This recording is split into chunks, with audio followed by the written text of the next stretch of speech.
lè yé a. Àkókò, àkókò, àkókò, àkókò, àkókò ọ̀rọ̀ náà mà ti dé o.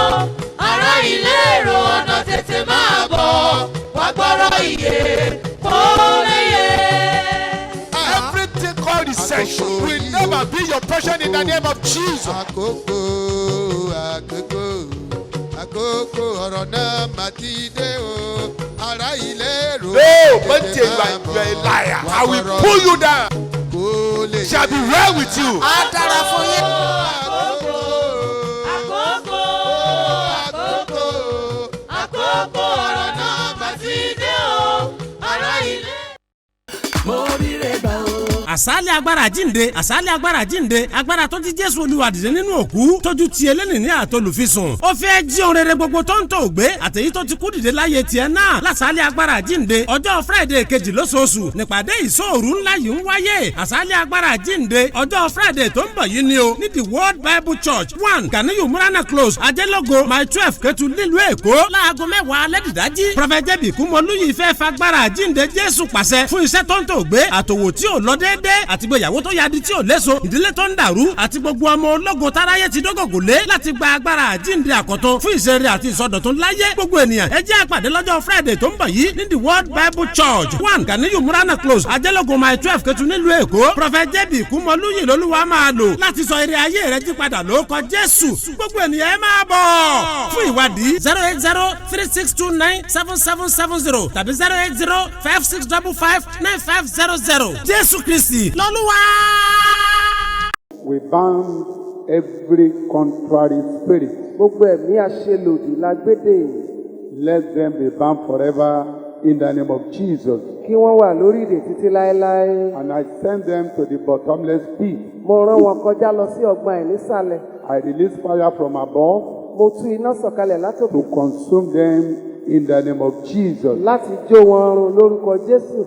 Let today's message Jẹ́ kí ọ̀rọ̀ tòní revolutionize our lives. kó ṣe àyípadà ayé wa. Thank you, Father, Ẹ ṣé bàbá. for in Jesus' wonderful name I pray. Ní orúkọ Jésù ìyanu mo gbàdúrà. Anointing breaks the yoke. Ìfàmì òróró yàn a máa ba àjàgà jẹ́. Isaiah 10:27.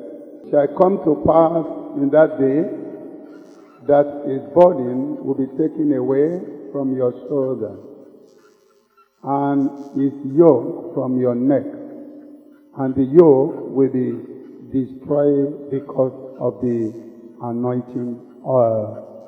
Orí ìkẹwàá ẹsẹ̀ kẹtàdínlọ́gbọ̀n yóò sì ṣe ní ọjọ́ náà ni a ó gbé ẹrù rẹ̀ kúrò ní èjìká rẹ̀ àti àjàgà rẹ̀ kúrò ní ọrùn rẹ̀ a ó sì bà àjàgà náà jẹ́ nítorí ọ̀rá púpọ̀. That is the work of anointing. Iṣẹ́ tí ìfàmìróyàn máa ń ṣe rèé. It always breaks the yoke Òun a máa bà àjàgà jẹ́. that has become paramount in your life. Àjàgà tó ti di bárakú láyé rẹ̀. You have been looking for something very important. O ti ń wọ̀nà tipẹ́ fún ohun tó ṣe pàtàkì kan Academically, ní ti ẹ̀kọ́ rẹ̀ spiritually, tàbí nípa ti ẹ̀mí ni, materially, ní ti ohun ìní or psychologically. tàbí ní ti èrò rẹ̀ gbogbo. You have been agitated for all these things. Àwọn nǹkan wọ̀nyí ló ti ń pòǹgbẹ fún. But the anointing of God will break everything into pieces. Ohun gbogbo tó wá jẹ́ àjàgà pátápátá ni ìfàmìróyàn Ọlọ́run yóò fọ́n ká pátápátá. And that will give you an opportunity to receive your miracle. Èyí lá fún ọ ní àǹfààní láti wá gba ìyanu rẹ. Anointing was commanded by God for some people in the Old Testament. Ìfàmìróyàn ni a ṣe ìlànà rẹ̀ fún ìpele àwọn èèyàn wọ̀nyí nínú májẹ̀mú láéláé. Before they could step into any office. Kó tó di wípé wọ́n lè ṣe iṣẹ́ kankan nígbà náà. Office of the priest, Ìyẹn iṣẹ́ ti àwọn àlùfáà. office of the prophet, Iṣẹ́ ìránṣẹ́ ti àwọn wòlíì. no, office of the king. Àti iṣẹ́ ìránṣẹ́ ti àwọn ọba. for the effectiveness of their work. nítorí ìmúyányán iṣẹ́ wọn. All of them had to be anointed before they could be recognized or perform the various positions effectively. Gbogbo àwọn èèyàn tí a ti dárúkọ wọ̀nyí ní ipò wọn láti gbúdọ̀ kọ́kọ́ fòróró yàn kán bá lè ní agbára kán bá lè yè kooro nínú iṣẹ́ wọn. Remember, King David was anointed by Samuel. Ẹ rántí wípé Dáfídì fúnra rẹ̀ wòlíì Sámúẹ́lì ló yàn án. While King Saul was equally anointed by Samuel. Bẹ́ẹ̀ pẹ̀lú ni ọba Sọ́ọ̀lù wòlíì Sámúẹ́lì ló fi òróró yàn án. To enable them to perform creditably in the presence of God. Láti fún wọn ní àyè àti ṣiṣẹ́ wọn dé ojú àmì níwájú Ọlọ́run. Before they could perform very well in the presence of God, they will first of all be anointed. Kó tó di wípé wọ́n lè ṣiṣẹ́ tó kójú òṣùwọ̀n níwájú Ọlọ́run, a gbúdọ̀ fi òróró yàn wọ́n. What is anointing? Kí wá gan là ń pè ní ìfàmì òróró yàn? Many people are shouting anointing, anointing. What is anointing? Kálukú ló ń kígbe ìfàmì òróró yàn kiri. Ẹ gbọ́ kí ni ìtumọ̀ rẹ̀ gan? Anointing is the act of pouring or rubbing oil on person's head for the post he is about to occupy. Ní àfojúrí, ìfàmì òróró yàn túmọ̀ sí ká fi òróró sa ènìyàn lórí fún ipò tí a fẹ́ fi sí gan. Or anointing is the coming of the Spirit of God upon an individual to empower him to do extraordinary things. Ní ti ẹ̀mí ẹ̀wẹ̀, ìfàmìróyàn túmọ̀ sí ìsọ̀kalẹ̀ agbára ẹ̀mí mímọ́ sínú ayé ohun èlò kan láti lè mú kó ṣiṣẹ́ tó yè kooro.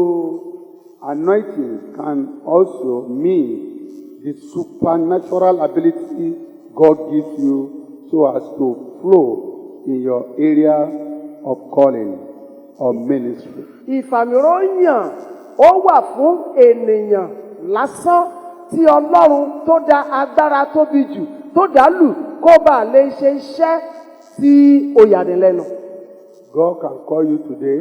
Ọlọ́run lè pè ọ́ lónìí. He can call you tomorrow. Ó lè pè ìwọ lọ́la. But you need to be anointed. Ṣùgbọ́n o nílò ká yàn ọ́ pẹ̀lú agbára ìfàmìróyàn. Without the anointing of God, láìsí ìfàmìróyàn Ọlọ́run, you will not be able to perform creditably up to God's expectation. o ò ní lè ṣiṣẹ́ kójú òṣùwọ̀n gẹ́gẹ́ bí ìrètí ti Ọlọ́run. Anointing will give you ability to recover your lost glory. Ìfàmìróyàn á máa ran ènìyàn lọ́wọ́ láti gba ìmúbọ̀sípò ògo tó ti sọnù mọ́ lọ́wọ́. Many of you have lost their glory. Ọ̀pọ̀lọpọ̀ yín lẹ ti sọ ògo yín nù.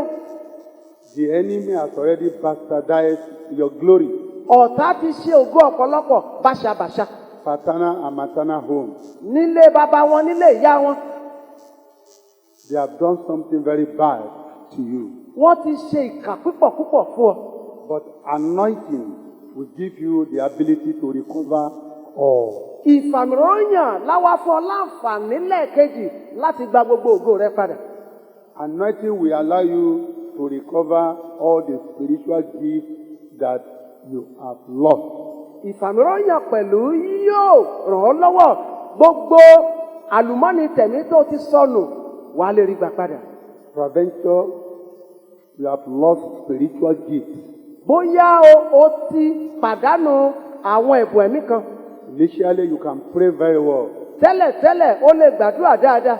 You do prophesy in the source of God. Ìwọ gan máa sọ àsọtẹ́lẹ̀ nílé Olúwa. You can sing very well. O tiẹ̀ lè kọrin dáadáa. But you are no more on the line. Ṣùgbọ́n o ò mọ̀ sí lójú ọ̀nà mọ́. You have lost the gift. O ti wá tibẹ̀ pàdánù ẹ̀bùn. Then anointing will allow you to recover the spiritual gift that you have lost today. Torí náà ìfàmìróyàn á wá ràn ọ́ lọ́wọ́ láti ní ìmúbọ̀sípò ẹ̀bùn tó sọnù mọ́ ọ lọ́wọ́.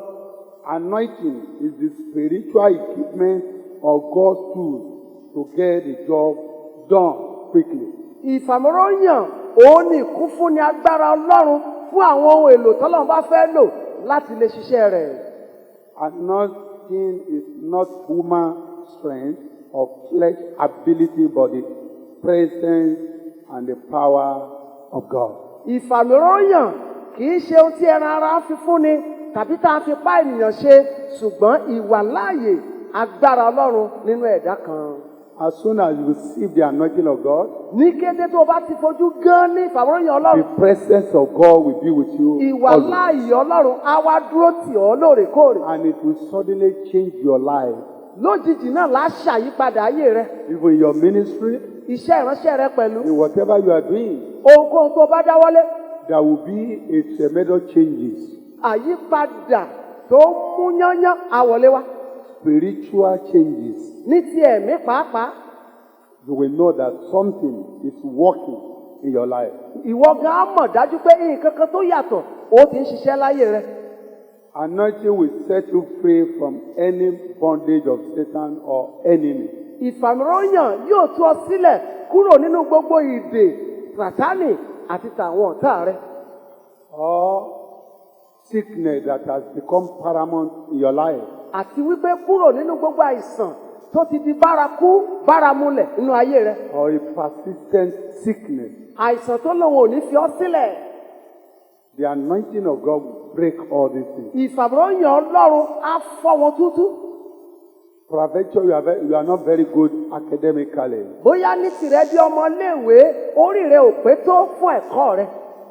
The anointing will transform your environment, will transform your body system, and you will know that God's presence is with you through the anointing of God. Ìfàmìróyàn yóò wọlé sínú ayé rẹ.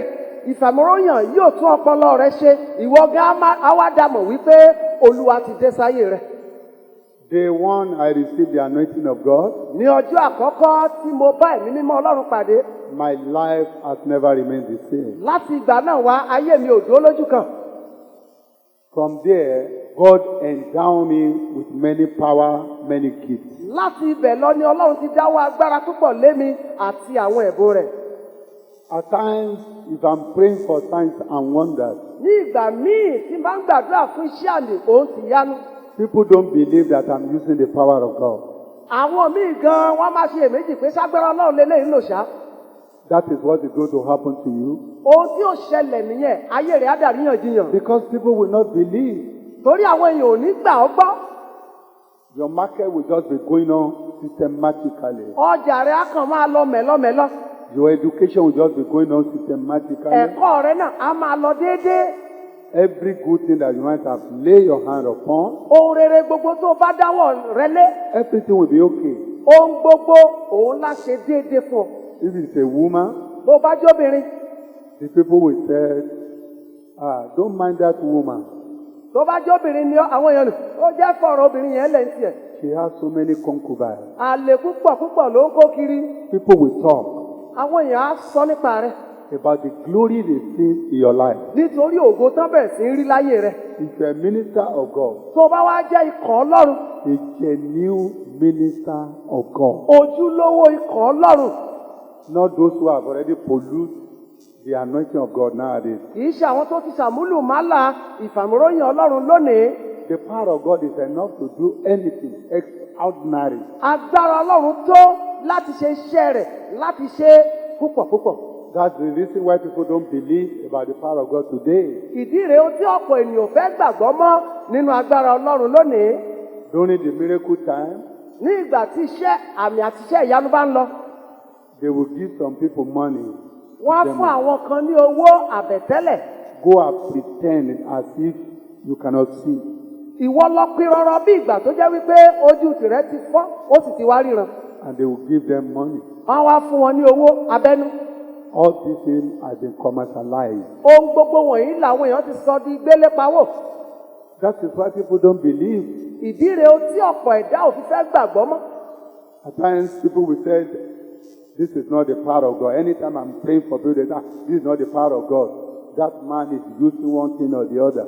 Òun ló fi jẹ́ pé ní ọ̀pọ̀ ìgbà tá a gbàdúrà fún iṣẹ́ ìyanu tó ṣẹlẹ̀, ọ̀pọ̀lọpọ̀ ó ṣòro láti gbàgbọ́ fún wọn ní ọ̀. Ìyẹn ó dàpọ̀ agbára òkùnkùn ló lò ó jèrè. Jesus Christ of Nazareth experienced what I'm talking about right now. Jésù Kristì ti Násárẹ́tì fúnra rẹ̀, ó ní ìrírí lọ́dọ̀ àwọn ènìyàn during his lifetime. ní ìgbà ayé tirẹ̀ pẹ̀lú. People find it very difficult to believe about the miracle that he performed. Ó ṣòro fún àwọn ènìyàn láyìíká rẹ̀ láti gbàgbọ́ wípé ṣé ènìyàn kan ló ń ṣerú iṣẹ́ ìyanu yìí. Jesus Christ was anointed before he started his ministry. A fi agbára ìfàmọ́yàn yan Kristi Jésù kó tó di wípé ó bẹ̀rẹ̀ iṣẹ́ ìránṣẹ́ rẹ̀ gan-an. Our Lord Jesus Christ could not perform any miracle or signs and wonder before he received spiritual baptism. Ohun tí mo ń sọ fún wa náà ni pé Jésù Olúwa wa kò tí ì bẹ̀rẹ̀ iṣẹ́ àmì àti iṣẹ́ ìyanu ṣíṣe kó tó di wípé a fi ìfàmọ́yàn kùn. He was highly identified after the anointing. Lẹ́yìn tí agbára ìfàmọ́yàn dé sáyé rẹ̀, òun la wá dàmọ̀ nígboro gan-an. People now recognize that something is happening in the life of this man. Ó wá bẹ̀rẹ̀ sí yí àwọn èèyàn wípé lóòótọ́ o, nǹkan kan tó yàtọ̀ ó ń ṣẹlẹ̀ lọ́wọ́ ọkùnrin yìí. Immediately after his baptism, Lẹ́yìn ìbátisí the Spirit of God descended upon him. bẹ́ẹ̀ ni agbára Ọlọ́run sọ̀kalẹ̀ sí orí rẹ̀. The book of Matthew 3:16-17. Ìwé Matthew orí kẹta ẹsẹ̀ ìkẹrìndínlógún àti ìkẹtàdínlógún. When he had been baptized, Nígbà tí a sì bátisí Jésù tán, Jesus came up immediately from the water, ó jáde lẹ́sẹ̀ kan náà láti inú omi wá. and behold, Sì wò ó, the heavens were opened to him, ọ̀run sì ṣí sílẹ̀ fún un. and he saw the Spirit of God descending like a dove Ó sì rí ẹ̀mí Ọlọ́run sọ̀kalẹ̀ bí àdàbà, and alighting upon him. ó sì bà lé e. And suddenly Sì kíyèsí lójijì, a voice came from heaven, ohùn kan láti ọ̀run wá, saying, ó wí pé, "This is my beloved Son, èyí yìí ni àyànfẹ́ ọmọ mi, in whom I am well pleased." ẹni tí inú mi dùn sí gidigidi. The voice of God Ohùn Ọlọ́run came upon him. ó sọ̀kalẹ̀ sórí rẹ̀. Now it is time for you to go Àkókò ti tó fún ọ láti jáde lọ wàyí. and depopulate Satan's kingdom. Kó bẹ̀rẹ̀ sí mú àdínkù bá ìjọba Sátánì. I've already empowered you. Mo ti kún ọ pẹ̀lú agbára náà. The voice came, "This is my beloved Son, Ohùn Ọlọ́run fọ̀ jáde láti ọ̀run pé èyí ni in àyànfẹ́ ọmọ mi. whom I was well pleased." Ẹni tí inú mi dùn sí gidigidi. Èyí ni àyànfẹ́ ọmọ mi, This is my beloved son, ẹni tínú mi dùn sí púpọ̀. in whom I'm well pleased. Èyí ni àyànfẹ́ ọmọ mi, This is my beloved son. ẹ máa gbọ́ tirẹ̀. Hear him. It was after the anointing by the Spirit of God that he received the power that he used to perform miracles. Lẹ́yìn tí agbára mímọ́ sọ̀kalẹ̀ lé lórí, òun ló wá gba agbára láti máa ṣe iṣẹ́ àmì, iṣẹ́ ìyanu. Then signs and wonders started. Iṣẹ́ àmì àti ìtìyanu ó wá bẹ̀rẹ̀. Healing people Ó ń múni láradá without collecting money from them, láì gba owó kankan lọ́wọ́ wọn. without collecting anything. Láì gba nǹkan kan lọ́wọ́ wọn. He demonstrated the power of his Father Ó ṣàfihàn agbára bàbá rẹ̀ in an adequate way, ní ọ̀nà tó kún fọ́fọ́. and people are marveled. Àwọn èèyàn ó sì yà wọ́n lẹ́nu. What kind of mind is this? Wọ́n ní irú ẹ̀dá wo gan lèyí? What kind of man is this? Irú ẹ̀dá wo gan lèyí? Performing miracles like this? Tó ń ṣiṣẹ́ àmì àti ìtìyanu bí èyí. All the hospitals Gbogbo ilé ìwòsàn, were closed down. gbogbo rẹ̀ náà tilẹ̀kùn pa. All the herbalists, Gbogbo àwọn adáhunṣe, their shop, their office was closed down. ilé iṣẹ́ wọn pátápátá ojúbọ wọn náà ti pa. Why? Èrèdí Because the healers had already come. nítorí oníṣègùn náà ó ti wọlé dé. He healed people free. Òun a máa wo ni sàn lọ́fẹ̀ẹ́. But the herbalists, the hospitals, Ṣùgbọ́n àwọn adáhùn ṣe àwọn oníṣègùn. they used to collect money. Àwọn a máa gbowó lọ́wọ́ ẹni. But he did his own free of charge. Ṣùgbọ́n òun o ọ̀fẹ́ ló ṣiṣẹ́ tirẹ̀. He received the power freely from God. Ọ̀fẹ́ ló gba agbára yìí lọ́dọ̀ And he Ọlọ́run. started using it freely. Ó sì bẹ̀rẹ̀ sí lò ó lọ́fẹ̀ẹ́ fún àwọn ènìyàn. Acts 10:38 says something very powerful. Ìwé Ìṣe Àpọ́sítélì orí 10 ẹsẹ̀ 18 wí kankan. How God anointed Jesus of Nazareth Àní Jésù Kristi ti Násárẹ́tì bí Ọlọ́run ti dá ẹ̀mí mímọ́ lé lórí. with the Holy Spirit. Ẹ̀mí mímọ́ Number 2. Ìkejì. And with power, àti agbára. who went about doing good Ẹni tí ó ń kiri ṣoore. and healing all who were oppressed Ẹni tó sì ń ṣe dídá ara gbogbo àwọn ẹni tí à ń pọ́n lójú oppressed by the devil, láti ọwọ́ èṣù. for God was with him. Nítorí Ọlọ́run wà pẹ̀lú rẹ̀. Going about doing good, Ó ń kiri ṣoore. doing extraordinary work. Ó ń kiri ṣoore ju tẹnikẹ́ni lọ. It's wonderful. Ó jẹ́ ìyanu. Anywhere he went, Ibikíbi tó bá rè. he was doing good. Ó ń kiri ṣoore ni. The mighty healer, Oníṣègùn ńlá. he is the leper. Ó ń gbé amúkúndìde. When the people saw him, Nígbà táwọn èèyàn rí. they started walking. Amúkún bẹ̀rẹ̀ sí rìn. Anywhere he went, Ibikíbi tó bá rè. my Lord was doing good. Ọlọ́run mi kiri ṣoore ni. I prophesy into the life of somebody this morning. Mo sọ àsọtẹ́lẹ̀ lówùúrọ̀ yìí sínú ayé ẹnìkan. The anointing of God will fall on your life Ìfàmìóyàn Ọlọ́run yóò kàn ọ́ lára. for extraordinary work. Wàá dẹ̀ bẹ̀rẹ̀ sí ṣiṣẹ́ agbára. Jesus now found it easy to do the work of evangelism and soul winning. Lẹ́yìn èyí, ó wá rọ Jésù lọ́rùn púpọ̀ láti ṣiṣẹ́ ìjèrè ọkàn. Without the anointing of God, Láìsí ìfàmìóyàn Ọlọ́run, you cannot do the work of God effectively. o ò ní lè ṣiṣẹ́ Ọlọ́run ní ọ̀nà tó yè It will koro. be so difficult for you, Á ti ṣòro jù fún ọ láti ṣe. even though if the pastor appoint you to be one of the evangelical group, social group, so without the anointing of God in your life, you will not perform effectively. Bóyá oníṣe láti ẹ̀yìn ọ́ nínú ìjọ wípé ìwọ wà nínú ẹ̀ka ilé láì kò bá sí ìfàmìóyàn Ọlọ́run nínú ayé rẹ, ìwọ kì yóò lè ṣiṣẹ́ yìí dáradára. You will not be able to perform your spiritual assignment effectively. Iṣẹ́ tá a wá gbélé ọ lọ́wọ́ nípa ti ẹ̀mí, o kì yóò lè kójú òṣùwọ̀n ní ṣíṣe. So you can see the importance of anointing right now. Ìwọ náà lè rí ìṣe pàtàkì ìfàmìóyàn báyìí. It's not something that you can handle with levity. Kì í ṣe ohun tí èèyàn fọwọ́ yẹpẹrẹ mú. You must look for it. O gbúdọ̀ ṣàwárí rẹ̀. You must get it. O sì gbúdọ̀ gbámú.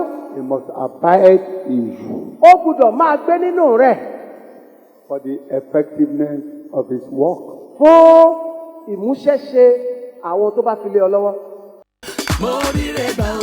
àsálẹ̀ agbára jíǹde àsálẹ̀ agbára jíǹde agbára tó ti Jésù Olúwa dìde nínú òkú tójú ti eléni ní àtolùfisùn ó fẹ́ jí ohun rere gbogbo tó ń tò gbé àtèyí tó ti kú dìde láyé tiẹ̀ náà lásálẹ̀ agbára jíǹde ọjọ́ Friday kejì lóṣooṣù nípàdé ìṣòru ńlá yìí ń wáyé àsálẹ̀ agbára jíǹde ọjọ́ Friday tó ń bọ̀ yìí ni o ní the World Bible Church 1 Ganiyu Murana Close Ajẹ́lógo mile 12 Ketu nílùú Èkó láago 10 alẹ́ dìdájí Prophet J.B. Kúmọlúyì fẹ́ fagbára jíǹde Jésù pàṣẹ fún iṣẹ́ tó ń tò gbé àtòwò tí ò lọ déédéé àti gbéyàwó tó yadi tí ò léso ìdílé tó ń dàrú àti gbogbo ọmọ ológo táráyé ti dógògò lé láti gba agbára àjíǹde àkọ́tún fún ìṣeré àti ìsọdọ̀tun láyé gbogbo ènìyàn ẹ jẹ́ àpàdé lọ́jọ́ Friday tó ń bọ̀ yìí ní the World Bible Church 1 Ganiyu Murana Close Ajẹ́lógo mile 12 Ketu nílùú Èkó Prophet J.B. Kúmọlúyì lolúwa máa lò láti sọ ire ayé rẹ jí padà lórúkọ Jésù gbogbo ènìyàn ẹ máa bọ̀ fún ìwádìí 08036297770 tàbí 08056559500 Jésù Kristi lọ́lúwa.